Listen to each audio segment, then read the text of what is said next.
Makhluk mengerikan dan ditakuti di akhir zaman, yaitu Ya'juj dan Ma'juj.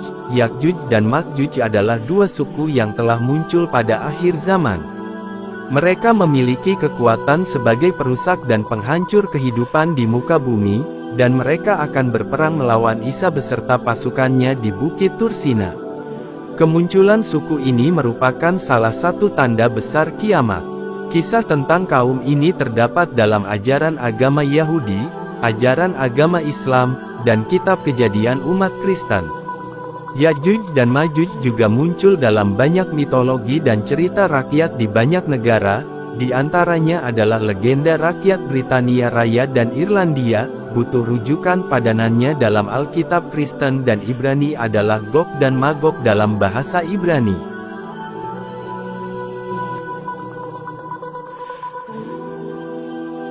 Penasaran dari mana asal-usul Ya'juj dan Ma'juj dan kisah lengkapnya?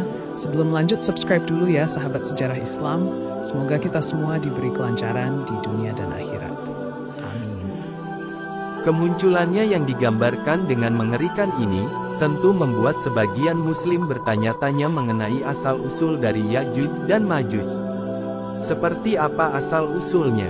1. Anak yang membangkang. Kisah asal-usul kaum penghancur bumi ini diceritakan dalam buku Fitnah Dajjal dan Ya'juj dan Ma'juj, mengungkap misteri kemunculan Dajjal dan Ya'juj. Diketahui, ternyata kelompok ini sudah ada sejak zaman Nabi.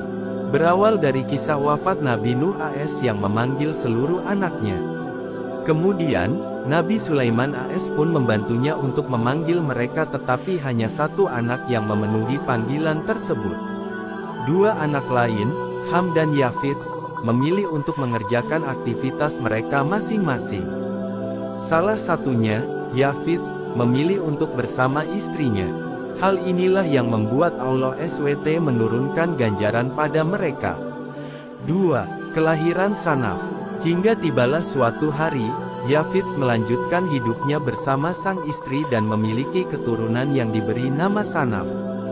Namun, seiring berjalannya waktu dan Sanaf bertumbuh besar, mulai nampak keganjilan darinya.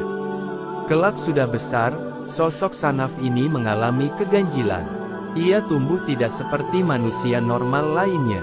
Anak inilah yang kemudian disebut dengan Ya'juj dan Ma'juj. Sanaf yang tumbuh besar pun mulai memiliki banyak keturunan.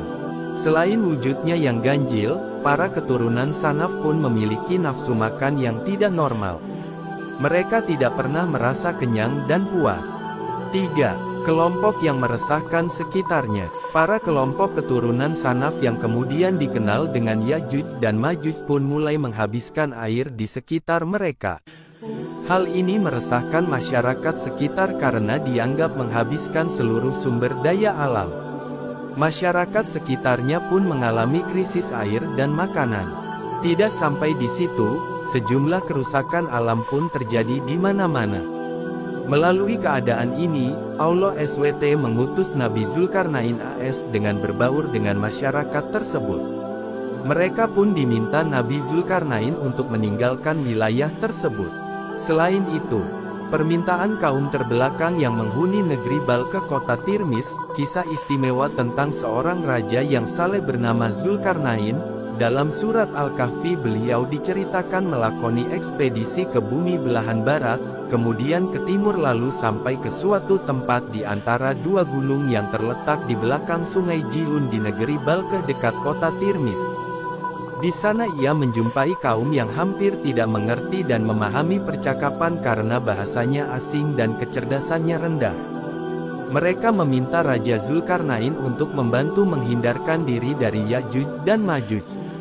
Dalam surat Al-Kahfi ayat 94, Ya'juj dan Ma'juj digambarkan sebagai makhluk yang membuat kerusakan di muka bumi. Disinilah Raja Zulkarnain memperlihatkan kebijaksanaannya. Raja Zulkarnain membangun benteng pelindung. Kaum yang tinggal di antara dua pegunungan tersebut mengadu kepada Raja Zulkarnain tentang kebingasan Ya'juj dan Ma'juj. Mereka berkata, "Wahai Zulkarnain, sungguh, Ya'juj dan Ma'juj itu makhluk yang berbuat kerusakan di bumi. maka bolehkah kami membayarmu imbalan agar engkau membuatkan dinding penghalang antara kami dan mereka? QS Al-Kahfi ayat 94. Mendengar permohonan kaum yang terancam tersebut, hati Raja Zulkarnain tergerak untuk membantu mereka. Sebagai orang yang bijaksana, ia tidak mengharap imbalan apapun. Ia hanya meminta warga setempat untuk sama-sama membantunya. Raja Zulkarnain berkata, "Apa yang telah dikuasakan kepadaku oleh Tuhanku seperti kekuasaan dan kekayaan yang kamu lihat dan tidak lihat, lebih baik daripada yang kamu tawarkan itu. Karena itu tidak perlu memberi aku sesuatu sebagai imbalan atau upeti. Aku hanya mengharapkan partisipasi kamu, maka bantulah aku dengan kekuatan tenaga dan alat-alat, agar aku membuatkan di antara kamu dan mereka sebuah dinding yang kokoh dan berlapis-lapis sehingga menjadi penghalang bagi siapapun yang menyerang kamu." Dalam surat Al-Kahfi ayat 96, pada akhirnya Zulkarnain berhasil membangun tembok kokoh yang terbuat dari besi dan tembaga.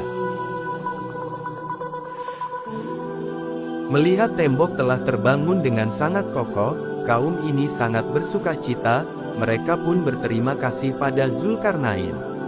Namun, dengan rendah hati, Zulkarnain bersyukur kepada Allah. "Dinding ini adalah rahmat dari Tuhanku, maka apabila sudah datang janji Tuhanku, Dia akan menjadikannya hancur luluh dan janji Tuhanku itu adalah benar," ujar Zulkarnain. Sementara itu dari balik gunung, Yajuj dan Majuj berusaha menembus dinding tersebut. Namun, tak satu pun dari mereka yang berhasil memanjatnya ataupun melubanginya hingga kini. Dikisahkan bahwa setiap hari sejak Zulkarnain membangun dinding ribuan abad silam, pemimpin mereka selalu mengerahkan rakyatnya untuk memanjat dinding tersebut. Namun, tak pernah membuahkan hasil meski dilakukan setiap hari hingga kini. Keluarnya Yajuj dan Majuj dari tempat mereka merupakan salah satu tanda datangnya hari kiamat. Sebagaimana ucapan Zulkarnain, jika Allah berkehendak maka amat mudah dinding tersebut hancur. Dengan upaya perobohan dinding tiap hari oleh Yajuj dan Majuj, mereka akan berhasil menembusnya saat menjelang hari akhir. Saat mereka keluar dari sana, jumlah mereka amat banyak. Mereka turun gunung bagaikan air bah. Tak ada yang mereka lewati, kecuali akan hancur lebur. Setiap tanaman dirusak, setiap jiwa akan dibunuh. Demikian, kekejaman Yajuj dan Majuj. Kisah tentang Zulkarnain tersebut terdapat dalam Al-Quran Surah Al-Kahfi ayat 83 hingga 101. Adapun penjelasan lebih lanjut mengenai Yajuj dan Majuj terdapat dalam Surah Al-Anbiya ayat 96-97. Dari kisah tersebut terdapat hikmah mengenai sikap bijaksana dan rendah hati pemimpin. Namun, pelajaran yang paling utama yakni mengingatkan kita akan hari kiamat. Dengan mengingatnya, maka bertambah rajinlah kita dalam beribadah. Yajuj dan Majuj benar adanya dan masih hidup hingga kini. Kemunculan mereka merupakan salah satu tanda hari kiamat. Semoga dari kisah ini kita semua mendapat hikmah serta senantiasa mengagungkan Allah Subhanahu wa Ta'ala. Amin.